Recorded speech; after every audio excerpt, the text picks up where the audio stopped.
Thunder Blows Online TV. Thunder Blows.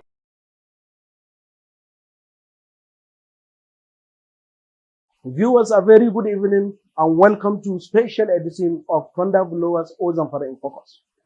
Today we are discussing the impact of Kaura railway terminus and its connection on the socio-economic and political development in Kaura Zamfara and northern Nigeria and extension.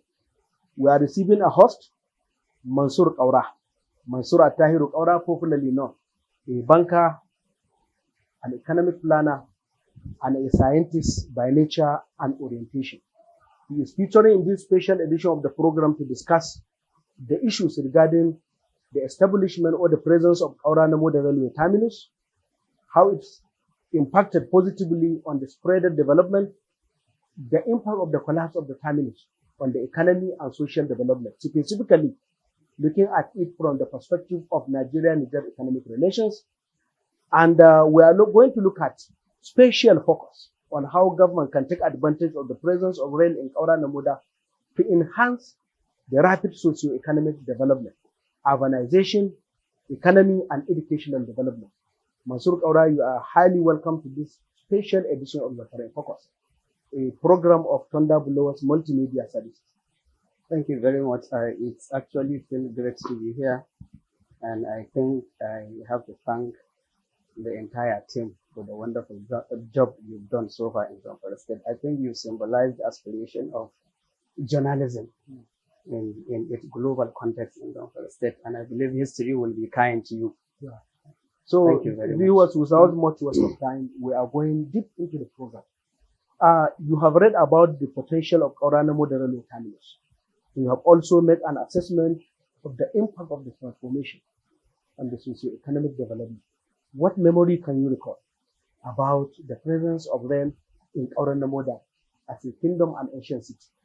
Well, thank you very much. Actually, after the inauguration of President Muhammadu Buhari's administration, or let me say after the swearing-in ceremony of and confirmation of Right Honorable Chukwuemeka Amici as the Minister of Transportation, what actually flattered me was the fact that they identified the revitalization of Nigerian railway system as one of their priorities. When you talk of Africa, you talk of Nigeria. When you talk of Nigeria, you talk of agriculture. When you talk of agriculture, you talk of northern Nigeria, specifically the northwest geographical zone.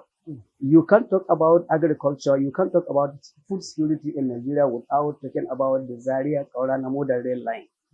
I actually devised interest in writing that paper, which I believe you have read very well. And in the course of going through my literature, I actually came across one of the perfect jobs you've done. It's simply because we believe this is a rail service that connected the entire northwestern geographical zone, consisting of all the 11 states. And the potentials are there. Let me not deviate from the question. The memories are actually enormous. One of it has to do with the social cohesion. Anybody that knows Kaura the local government, when the railway line was functioning, will tend to understand, especially Savangari as a settlement, that if somebody is given a project to carry out and he wants to define Nigeria and he needs a settlement that he can use as a reference point, Savangari presented that opportunity, a good symbol of intergroup relations. Thank you very much, because that is only where whatever religion you follow, whatever dialect you speak, whatever language you speak in Nigeria, you can find somebody that can communicate with you in Savangari. And that actually was as a result of the active functionality of that railway line. Many people from southern part of the country move goods in. Many people from our own, they take good services from our own location to other part of the country. When you look at the rail service, you talk of Zaria, it encompasses, it's factored in Kaduna State. You talk of Funtua, Katsina State is there. You talk of Gusau, of course, all the Sokoto State, you're taking care of Sokoto, Kebbi, Zamfara. So that railway line is actually indispensable part of agricultural revolution in Nigeria.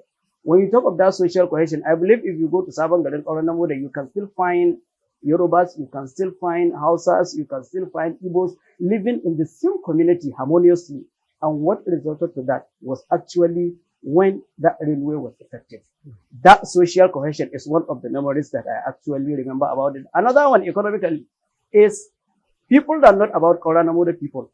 They've known us to be a very commercial farmers. We've known to be traders. Whatever is obtainable in any part of the country, being it Lagos, Abuja, Port Harcourt, you can find it in Kaura Namoda because people move in their goods. Whatever you can get, whatever you want in northern Nigeria, you don't need to go to Sokoto, you don't need to go to Kwani, you don't need to go to Niger. You can come to Kaura Namoda and get it because people move in stock from Sokoto, from Kwani, from Maradi, that's in Niger, from Katsina, from everywhere to Kaura Namoda for onward movement to southern part of the country. That economic activities was one of the most blueprint at that material time. And I think that is one of the reasons why Kaura Namoda became a very popular and populous town in old Sokoto state, something that is extinct today. Yeah. And actually that's what motivated me to write that. I never thought president coming from this part of the country that we talk about revitalizing the rail service, we talk about revitalizing the railway without factoring Zaria, Kaura Namoda railway services. So, but before the coming of this administration, we have tested the re-emergence of rail services in Kaura, much more specifically the tail end of the Jonathan's government. We have seen a circumstance where they moved in balls of cow from Kaura Namoda terminus, moving into the southern part of the country. But after Buhari came on board, it seems the rail never moved again down to the Kaura terminus. What happened? Well, actually, it has so many things. There are so many factors associated with that. I believe one, the political factors. So one thing that actually bitterly amazed me was the fact that the political gladiators, the political actors from Zaria, the elite from Kaduna to Katsina to Zamfara, Sokoto, Kebbi, Zamfara, nobody ever spoke about this. We have teeming youths that are very good in making write-up. We have so many youth that have lots of energy to spend in terms of zoning. We have so many youth that actually have so many tools to ride as far as Nigeria is concerned. But nobody factored this in spite of the fact that I know there are so many people actually that made effort. I think I have to recognize the effort of late Sagir Hamid. He has taken my paper to Federal Ministry of Transportation. And only for us to actually lost him is sad. But we need the political will. We need the youth to be actively participant in this resurrection. We only give our time, we only spend our money, we only give enormous energy in terms of politics and all that. This is an area that can give us all that we want, especially now. We have problem of banditry, we have problem of unemployment, we have problem of this, youth out of school.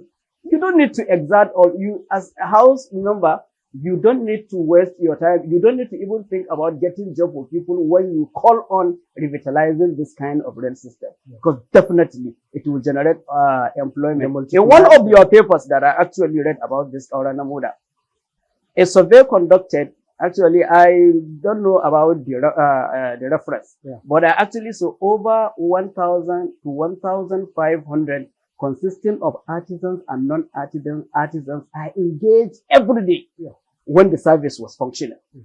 When you go to Savangari, is the only town in old Sokoto state that has no closing time. You have 24-hour activities. You have 24 hours to do whatever you like in Savangari. You don't have problem of social violence because people are engaged. You don't have problem of poverty simply because everybody is engaged in farming. When you farm your products, you move them to the station. A prospective buyer will be there, and for onward transportation to southern part of the country. So I believe we need the political will. When youths, you, the media, we, the youths, the traditional institution, the late emir of Kaura Namoda has done very well in terms of that. I think I even read one of his interview in the Daily Trust. I can't remember the date. Together with Lawan then. Okay, I can see, and I know he actually moved it, but it requires synergy. The Sokoto, Kebbi, Zamfara, Katsina, just the way we would like to come together and fight insecurity, just the way we want to come together and fight the issue of power rotation. We need this, and this is a solution that, if brought to this part of the country, is something that Africa will actually celebrate. The concept of food insecurity will be an issue of the past. So can you examine the extent of the impact of degradation in terms of non-functionality now? to the economic activities in Kaura? Well, More or less now, I don't know whether, based on your survey, there are extent of the limitation in terms of economic activities compared to then when people from Tasawa or Nimaradi move into Kaura. doctors, doctors, the impacts are very enormous. The impacts are very detrimental and the impacts are very, very visible. Well, let me do it in this way because, like you said, thank God that you mentioned all the surrounding environment that largely depend on that terminus in order to move their goods to southern part of the country and to other parts of the country. But when we look at it from micro and macro perspective, on the micro level, when you go to Kaura, or somebody who has information about Kaura Nambogra can tell you that virtually all the people from our region were farmers, commercial farmers. We're not talking about not only small scale farming. You can see evidence on the existence of big stores. Thank you. Which stores are now the destroyed stores now? If you go, you don't see anything. People go to the farm not only for their own families. That is for food production. Yes. Only. And if you have an information, you tend to realize that you have food crops, cash crops, verily available in Kaura Namoda, and people were largely interested in that. Why? Because they have the markets. When you have the market, you produce your product, and the prospective buyer is there. Definitely, you feel that motivated to go to that. So there is a sharp decline in the farming activities in Kaura Namoda. Many people have even resorted to subsistence farming these days. People are no longer in commercial farming. Move to politics. And some move to politics, some move to gallery, whatever. And agriculture is something that one cannot dissociate himself with. Another factor, let me just give it in, let me say in macro term. And don't forget, one of the effects is actually that social cohesion. Yeah. If there is anything that Nigerian leaders always talk about, is that concept of pluralism, unity, when you have an enabling environment for people to live in peace. You will not be thinking at that particular time, nobody cares who is religion. nobody cares who is your tribe. What value can you add? We only talk about value proposition. When you look at the macro aspect of it, you talk of inflation. Most of the product, especially the vegetables, the cereal crops that we produce in Nigeria, when you go to southern part of the country, you find them very exorbitant, at very exorbitant price. And one of the reasons why you have that is actually because the cost of transportation has to be factored in. That is one. We actually made an analysis. We visited like 4 to 5 markets, and we interviewed especially those that are engaged in vegetables. Someone was telling us that if you are to move, let's say tomato as a single item from Shinkafi market 300 kilometers away from that, you have to make provision for 5 baskets that are likely to be damaged. Minimum of 5 baskets that you can find as damaged. Yes. Then we take that into consideration. This is only one market. It's not the Latin Zamfara. We are not talking about Kasada. We are not talking about Doran. And when we made that analysis at the end of the day, we realized between farmers, between traders, Nigeria as a country, because if I lose, Nigeria loses. We loses close to 2 to 3 billion naira every year because of the damages attributed to what I can call avoidable calamities.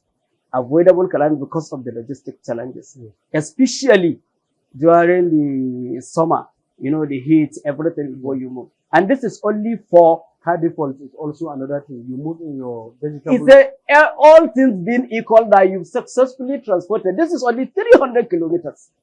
And the more kilometers you go, the higher the number of damages you have. Now imagine a country. This is only one area that saves 2 to 3 billion naira every year in something that is avoidable. It is going to impact on our economy. It is going to impact on our GDP. It is going to help us when it comes to issue of food security. And we also take another study on livestock. When we moving animals from northern part of the country, the cows, the goats, the sheep, and its likes. We also made a survey taking into consideration Sokoto and Zamfara.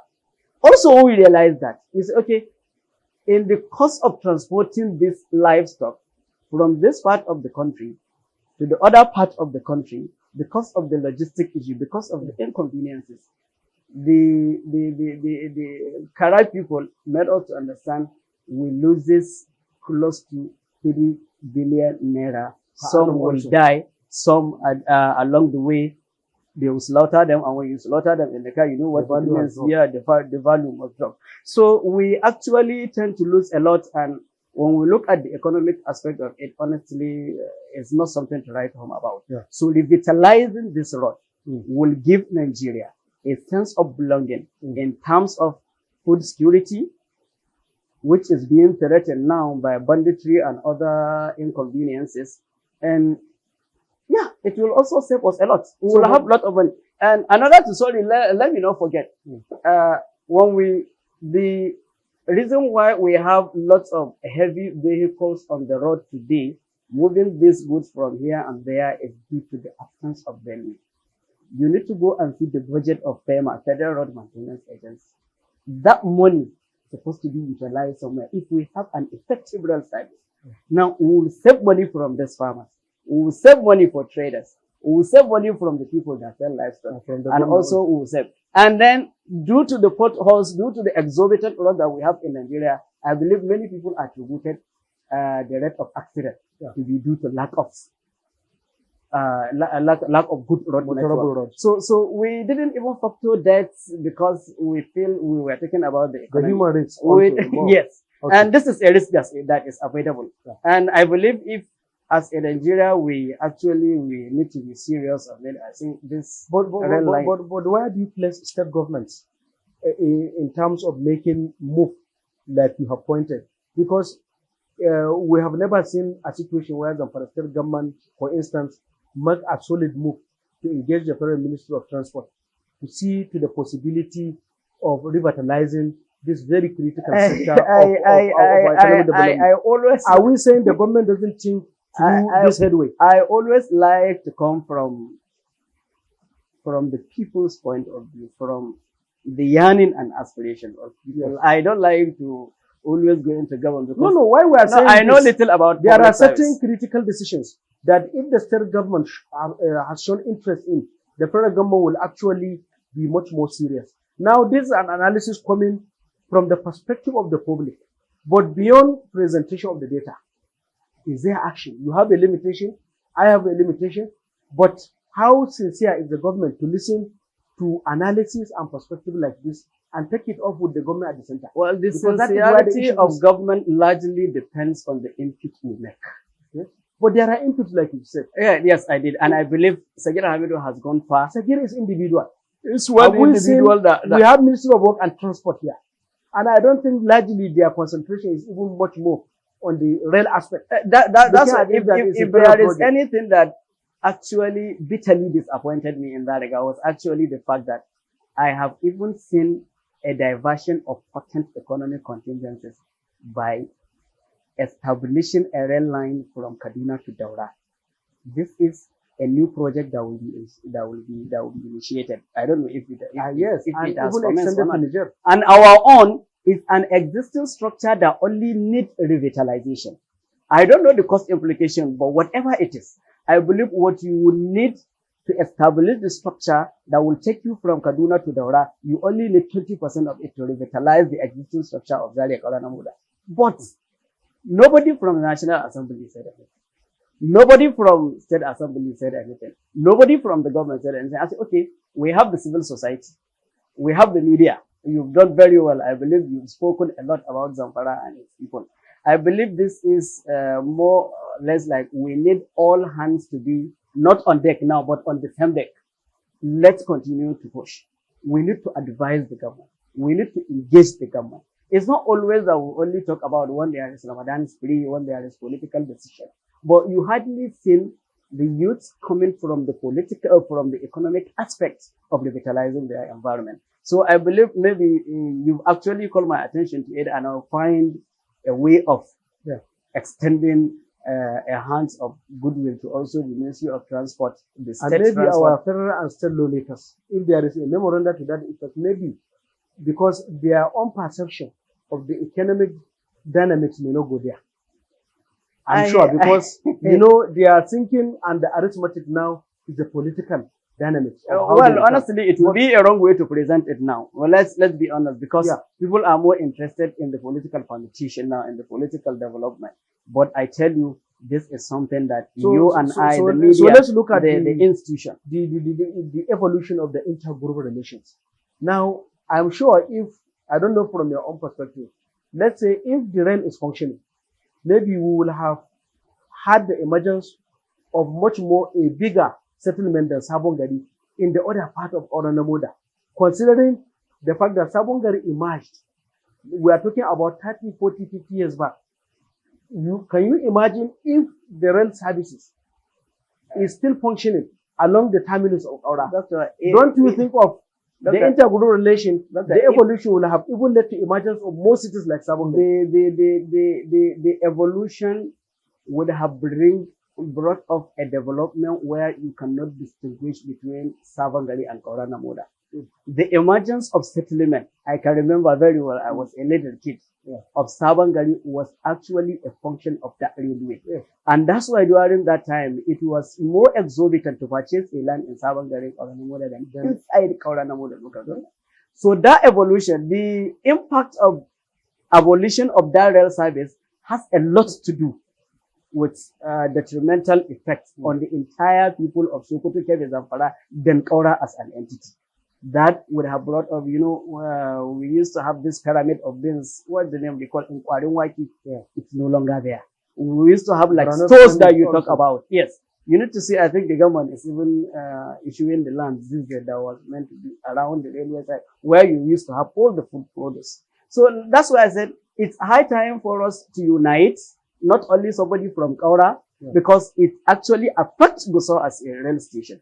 It actually affects Funtua as a station. It actually affects Zaria as a station. And one thing that we really need to talk about, I always see the concept of engaging people or strategies of engaging people in farming or any activity.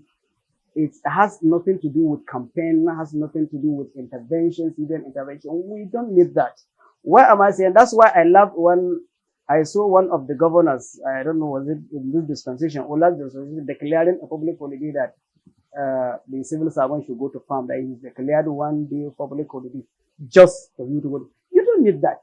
When the railway was functioning, when our textile was functioning, nobody was in Gusau to tell us to engage in cotton farming. When the railway was functioning, nobody was in Kaura to tell us to engage in cash crop. When the railway was functioning, nobody was in Fontua to tell people that this is the significance, this is the provenance of sugarcane production. But it is creating an economic enabling environment that makes people to engage in one activity or the other. You don't just come and start preaching, Kujeguna, let's go to farm, do this, this is good for us, this is what will bring GDP, this is what will improve our GDP. No! Create the enabling environment. People will easily pick up. Before you realize it, you can see everybody going into farming. And abandoning the government. And abandoning the government. And government don't have, in fact, it will reach a state where in government, maybe government have to beg for some people to come and serve. In Lagos, you hardly see somebody graduate and start looking for application to any ministry because there is an enabling environment for everybody to prosper. And for us in Zamfara, for us in this geopolitical zone, we need revitalization of Kaura Namuda Zaria Rail Terminal. If we are to, I don't want to say, if we are to minimize the present day's problem of insecurity, present days of job, present days of all the negative that you can think about. Now you are a banker. We cannot have a kind of a discussion of this nature without really talking about the banking sector and the economy in general. There has been this thing that was the best between Sanusi Lamido and Tukuma Soludo in terms of banking policy reforms in Nigeria. At least with years of experience you have, to be able to tell us.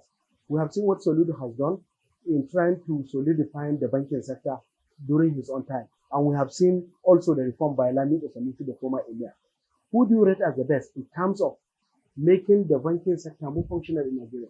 These are great gentlemen that have done a lot. They've sacrificed a lot to the progress of Nigeria as a nation, to the development of Nigeria as a nation, and they brought significant policies. They have set a precedent for us to have what I can say effective monetary policies. You are a historian. We returned to democracy in 1999. And well, in my own opinion, the government of the day then was more interested in uniting the country. Long history of military rules, the issue of Jim 12 debacle. So the government from 1999 to 2003, in my own opinion, concentrated much on unifying Nigeria. Let us see the factors that improve our pluralism. Then come after the 2003 general elections, of course, the election of President Olusegun Obasanjo and the emergence of Charles Soludo as CBN governor. Well, when you want to assess the performance of an individual, you need to consider factors at that material time. You unified the country in 2003. Now we have to come and improve the economy. And don't forget, there was war in Iraq. So Nigeria had a lot of money. So we need to inject money. People were opening factories, investment in real sector, giving loans, so to say, even sometimes without collateral, just mere domiciliation of payment, and things were booming. Everywhere was expanding. And Charles Soludo's tenure came to an end. When Sanusi came, he has to also consider the inherent factors he met actually. And the necessity of the time. And necessity of the time. And let me just give it, let me say a local, a clear example. It's just like you have a balloon. When Soludo came, he needs to expand the economy. And just like a balloon, you are blowing, it is expanding, it is expanding, it was expanding. And once Sanusi came, he met it at that stage. Sanusi cannot continue to blow the same balloon, or else it explodes. And explosion, in fact, if it had exploded, maybe we would have been talking about another country, not Nigeria. So Sanusi had to now compress the balloon, to normalize the balloon in such a way that it is at a conventional level that we can actually enjoy. So both of them have done, to me, excellent job based on the inherent fiscal factors they actually met on ground. And I believe the history will be Then what about the present? The present leadership, is this solely defined? I like to talk about past leaders. I don't like to talk about at least present leaders. The 5 years experience of the present government. I have seen a lot of intervention, agricultural intervention. I have seen some I actually read on paper. I have seen a lot of fiscal policies. But what we actually miss out, or we are missing out, all the developing countries in the world, Nigeria inclusive, since their independence, or their creation, or their emergence, and up till today, depends on agriculture as a source of foreign exchange, as a source of improving the GDP, as a source of improving the livelihood of the people. And if a country like Nigeria can neglect a rail terminal that emerges from a zone once described by the World Bank as staple agro-processing zone, something like that. What agro-processing zone is saying is that the zone that has the potentials to impact the food security of the entire African continent. And we neglect that simply because we don't have a kind of rail service. I think we are in sorry state. The intervention that CBN actually gave in agriculture, in my own opinion, would have gone to infrastructural development, like the establishment of rail service. That would have seen agriculture booming than what we are seeing today. When agriculture was booming at that material, nobody gave intervention. Nobody went to bank to get loans. People took to farming. But people took to farming because there is existing structure and there is existing market. And the marketing forces will only be favorable to you if the market is favorable. As we are, the market is not favorable. We are battling insecurity because of unemployment, and it increases social biases. It has actually relegated our, let me say, a Kaura Funtua that used to be an economically viable environment into what I can call an isolated economic environment. And I believe it's high time that we need to wake up. The intervention, of course, is good. You need to inject money into the economy, but an infrastructure like rail should not be seen to go the way it is. And I will continue to call on this, and I will continue to ride, and I will continue to engage fellow friends like you let's talk. Let's see the revitalization of real service. And I believe it will be good for many generations to come. Okay, so it seems people are pushing you to aspire. And I know based on your own experience and record, you have never been to politics, neither been interested based on what I know. But it seems there is pressure from some quarters. Now, are you given to the pressure to come out and aspire for a political position? Well, actually, this is a question that I've actually received every day. Okay. Yes, and So, I believe you really have the aspiration? It's amazing somebody like you that when we were in the university, you fought, we were in SUG, we were in the State Student Union, we were virtually in all the associations that you can think of in the university. And now all of a sudden, people talk about why are you not aspiring? This is where my opinion comes. Doctor, we can't all be politicians. It's wrong. That is my own. That's my own opinion. If you had gone into politics and abandoned this, who will be here? Who will be expressing the opinion of Zamfara to the world? Nobody. Someone has to be a doctor, one has to be a teacher, one has to be road safety, one has to be a teacher, one has to be banker. And one thing that actually amazed me, there's a boy that actually met me that he wants to contest for an elected position. I said, okay, what value proposition will you bring when you go to that position? Say, no, Oga, it's good. Let our youth be there. We have the energy. When you look at Kaduna State, His Excellency Governor El-Rufai appointed this youth. Yes, I agree with that. He appointed a youth. And when you look at the value proposition, he has actually added value. I am interested in value proposition. Of course, I'm still a student. Maybe if I finish my PhD. Maybe vis-a-vis when you compare youth engagement in the current administration in Zamfara, when you make a comparative analysis, is there a value for proposition like you said? There are some that actually value. I would like to also talk about people that I believe they've added value. And I actually respect the opinion of many people. But in my own opinion, especially those I interface with, I have seen the efforts of Lokoma Majiradi, something that I found very recommendable. I have seen the effort of Sufyan Yogura in trying to bring things to normalcy. The aberrations that we actually know in Zamfara when it comes to financial services are no longer there. So there are so many of them. But when you take overall analysis, I'm very sorry to say, if I am to score ourselves as you, I will score us below 25%. Because we don't have people like Sufyan, we don't have people like Lokoma Majidadi that have the intellectual capacity, they have the tenacity of purpose, that are committed and they are dedicated and they are looking at that sublime goal of ensuring that we take them from the state to the promised land. So when we don't have, we can't only have ambition, doctor, when we don't even know what I can call the performance indicators. You need to have the performance indicators. When you want to, if you give somebody who has been in office now, I don't want to give an example. Give him a paper and tell him to score himself. Let him tell you what are the performance indicators, what are the achievements that is expected of him, and how far has he gone. I believe you will not only be surprised, but you will be disappointed. So I believe maybe after my school I will consider joining politics if the calls continue coming. But for now, I'm still a student. Thank you. I think we are drawing the curtain here.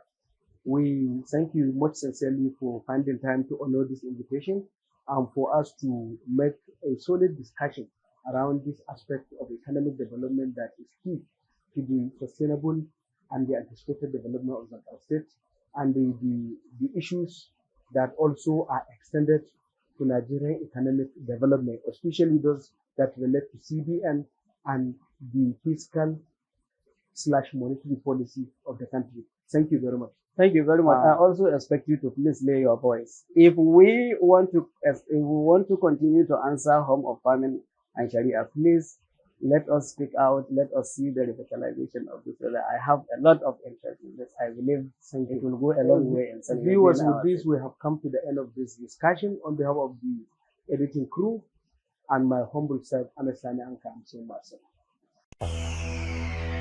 Thunder Blows Online TV. Thunder